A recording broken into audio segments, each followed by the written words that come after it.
I've worked here at E.C.D for 3 years now, and I am the lead teardown technician. In my bay, we take all the incoming vehicles from Europe, Australia, South America, wherever they happen to come from, and we strip them down to pretty much nothing.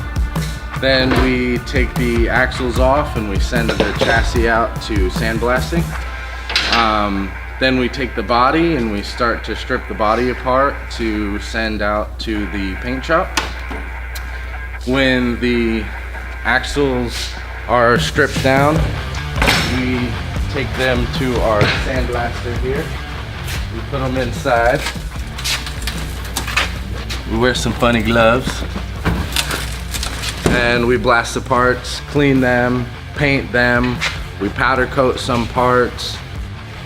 And then over here, we use the press to press out old suspension bushings and push in the new ones, so you have a brand new suspension for you when we install it on the chassis. After that, the chassis comes back from sandblasting. We usually do a little bit of prep work to get it ready, and then we put some bed liner on it, make it look all nice and fancy. And then we install our axles and suspension and get it to a rolling chassis with brakes and everything ready to go to drop the engine in.